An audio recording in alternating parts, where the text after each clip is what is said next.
So hi guys, today we will discuss about the organ changes after menopause. पिछली classes में हमने menopause, उसके बाद में एब्नॉर्मलिटीज ऑफ द मीनोपोज, उसके बारे में डिस्कस किया था।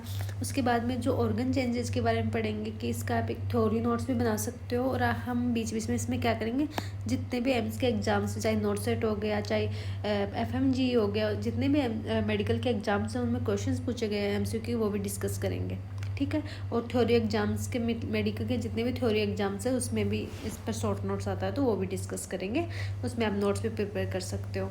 तो ऑर्गन चेंजेज में हम जो जितने भी ऑर्गन्स इन्वॉल्व होते हैं मेनोपॉज में, जैसे यूट्रस हो गया, ओवेरीज हो गई, फेलोपियन ट्यूब हो गया, और उससे हमारे बोन मास इंडेक्स पे भी इफेक्ट पड़ता है, क्योंकि जो एस्ट्रोजन हार्मोन है वो क्या इफेक्ट करेगा वो हम आगे देखेंगे।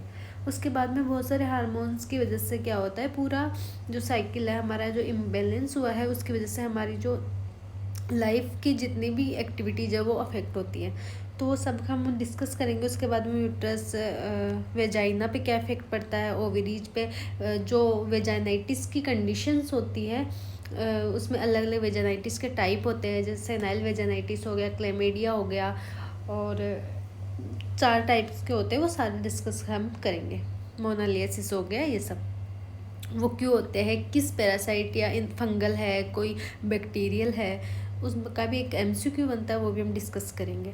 तो इससे सबसे पहले हम स्टार्ट करते हैं यूट्रस से। सबसे पहले ऑर्गन चेंजेस में यूट्रस क्या हो गया, जैसे ही उस पर इफेक्ट पड़ेगा मीनोपोज का, तो उसमें क्या नहीं हो रहा है, एक तो फर्टिलाइजेशन नहीं हो रहा, मेस्ट्रुअल साइकिल नहीं हो रहा, तो एंडोमेट्रियम क्या नहीं हो रही, सेड ऑफ नहीं हो रही, तो उसमें क्या होगा, size shrink in size, uterus क्या हो जाएगा, साइज में छोटा हो जाएगा। Then uterus prone to prolapse due to the weak support और लूज ऑफ लिगामेंट्स। आपने देखा, हमने यूट्रस वाले पार्ट में डिस्कस किया था कि ये एक यूट्रस की क्या है, स्ट्रक्चर है। ठीक है, ये फेलोपियन ट्यूब, ये सब जहाँ से ओवेरी से ये अटैच होते हैं, तो जो सपोर्ट करता है ये होते हैं लिगामेंट्स। जो लिगामेंट्स क्या हो जाते हैं, लूज हो जाते हैं, जिसके कारण क्या होता है, ये यूट्रस, अगर लिगामेंट्स ये जो सपोर्ट कर रहे हैं इसको, यही लूज हो जाएगा, तो ये यूट्रस क्या होता है, प्रोन टू डिसेंड डाउन, जिसको बोलते हैं यूटेराइन प्रोलॉप्स। तो सबसे ज़्यादा कंडीशंस होती है जो यूटेराइन प्रोलॉप्स की, वो होती है कि जब मीनोपोज के बाद में रिस्क होता है इसका। ठीक है, तो ये लिगामेंट्स लूज की वजह से क्या होता है कि ये सारे हम लिगामेंट्स के टाइप भी पढ़ेंगे, जिसमें ब्रॉड लिगामेंट्स ये सब आएंगे।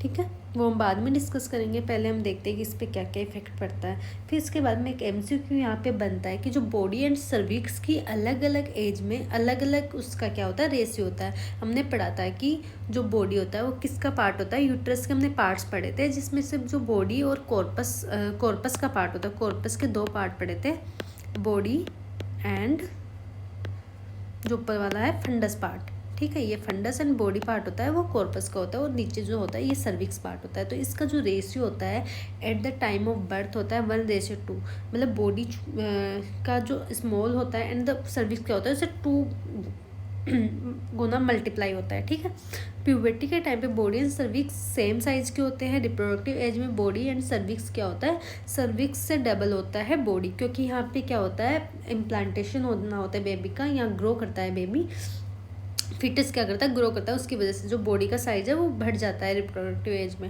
फिर इसके बाद में क्या होता है, मेनोपॉज में वापस से बॉडी एंड सर्विक्स का जो रेशियो है वो प्यूबर्टी के रेशियो जितना जाता है। तो सबसे इंपॉर्टेंट क्वेश्चन यहीं पे बनता है कि जो रिप्रोडक्टिव एज में है जो बॉडी होता है वो सर्विक्स से डबल होता है। तो आप इसको कैसे याद रखेंगे कि at the time of reproductive age में क्या होता है, यूट्रस को क्या करना होता है, जो बेबी का जो इम्प्लांटेशन होता है एंडोमेट्रियम में होता है। तो एंडोमेट्रियम में इम्प्लांटेशन के लिए बॉडी का जो लेंथ है वो क्या होनी चाहिए, ज़्यादा होनी चाहिए बेबी के इन्वायरमेंट के लिए। तो इससे आपको ये याद रख लेना है। तो क्या होता है, सर्विक्स से डबल होता है बॉडी ऑफ द सर्विक्स। ठीक है जी। फिर मेनोपॉज के टाइम पे कुछ काम का नहीं होता, तो दोनों श्रिंक होके वापस से यूट्रस श्रिंक हो जाता है, जिससे वो सर्विक्स के जितना लेंथ में आ जाता है। ठीक है, दोनों का लेंथ क्या हो जाता है, सेम हो जाता है। और सर्विक्स और बॉडी की लेंथ हमने कहाँ डिस्कस की थी, यूट्रस वाले पार्ट में की थी, तो आप वहाँ भी जाके देख सकते हो कि कितनी लेंथ थी, तो कितना हो जाता है। ठीक है, उसके बाद में होता है वेजाइना पर क्या इफेक्ट पड़ता है, decrease the elasticity of the vagina.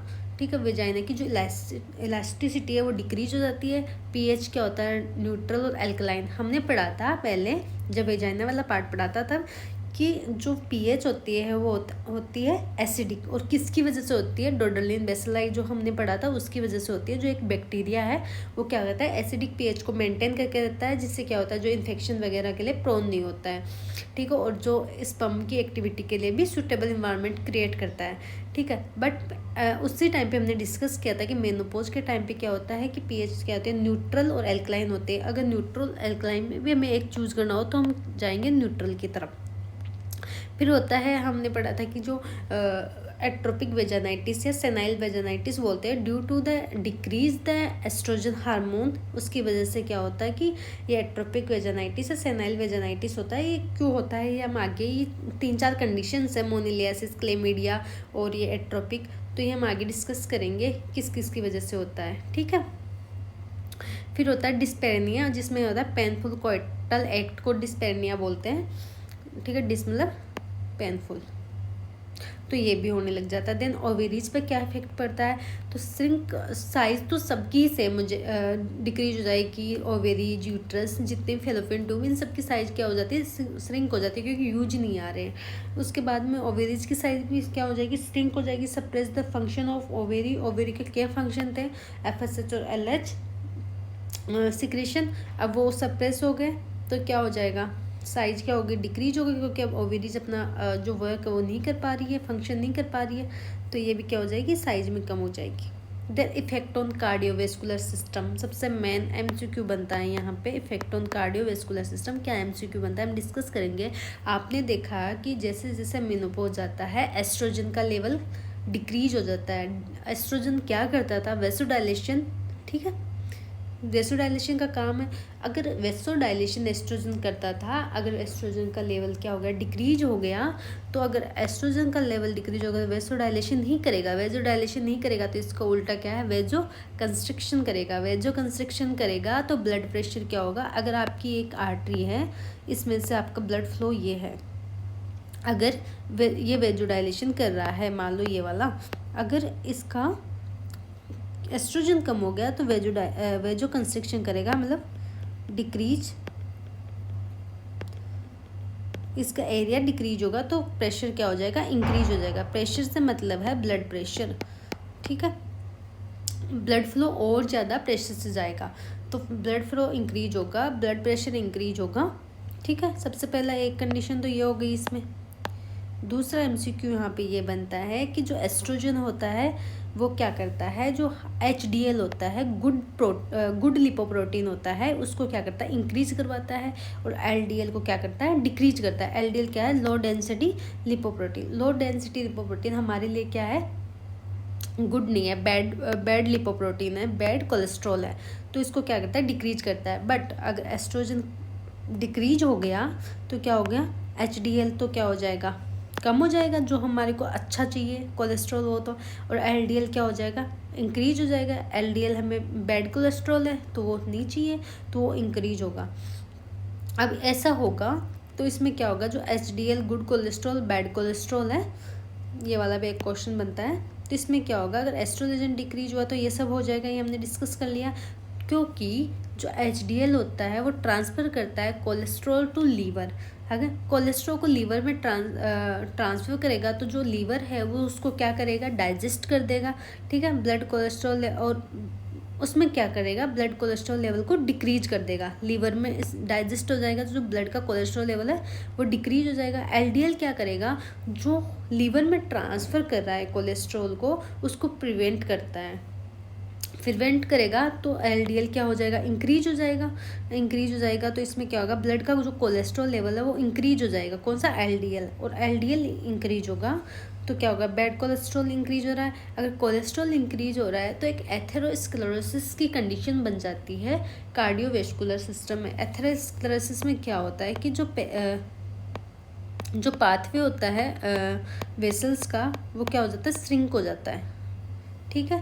वहाँ पर प्लेक्स फॉर्मेशन हो जाता है, ये आप कार्डियोवेस्कुलर सिस्टम में पढ़ेंगे हम कि कैसे उसका प्लेक फॉर्मेशन होता है, उसको एथेरोस्क्लेरोसिस बोलते हैं। अब एक एमसीक्यू यहाँ पे बनता है कि हम कब बोलेंगे कि सीरम कोलेस्ट्रॉल लेवल इंक्रीज हो गया या डिक्रीज हो गया। तो जब सीरम कोलेस्ट्रॉल का लेवल होता है 150 to 200 mg/dl होता है, ये एक एमसीक्यू है। अगर ये इससे ज़्यादा हो गया, इसके बीच में रहना चाहिए। अगर ये इससे ज़्यादा हो तो हाई कोलेस्ट्रॉल लेवल होगा, इससे कम होगा तो लो कोलेस्ट्रॉल लेवल होगा। तो हाई कोलेस्ट्रॉल ब्लड में क्या होगा, because of the LDL increase deposit cholesterol in arteries में डिपॉजिट होगा। तो हमने क्या देखा इधर कि narrowing of the blood vessels या कोरोनरी आर्टरीज हो जाएगी। नर्विंग होगी तो इसमें क्या होगा, decrease the supply to the heart. अगर यहाँ कोई ब्लड वेसल्स नैरो हो गई तो हार्ट को जो सप्लाई हो रही थी वो क्या हो जाएगी, डिक्रीज हो जाएगी। अगर हार्ट को सप्लाई डिक्रीज हो गई तो ये कंडीशन बनती है, उसको बोलते हैं मायोकार्डियल इन्फेक्शन। ठीक है, ये हम कार्डियोवैस्कुलर सिस्टम में पढ़ेंगे कि मायोकार्डियल इन्फेक्शन क्या होते हैं। बहुत इंपॉर्टेंट क्वेश्चन बनता है मायोकार्डियल इन्फेक्शन से, इसके टाइप्स वगैरह ये सारे मैनेजमेंट ये सब हम डिस्कस करेंगे। और मेन चीज़ है कि मायोकार्डियल इन्फेक्शन से एमआई से क्वेश्चन आता ही आता है। ठीक, और एथेरोस्क्लेरोसिस किसको बोलते हैं, एक क्वेश्चन।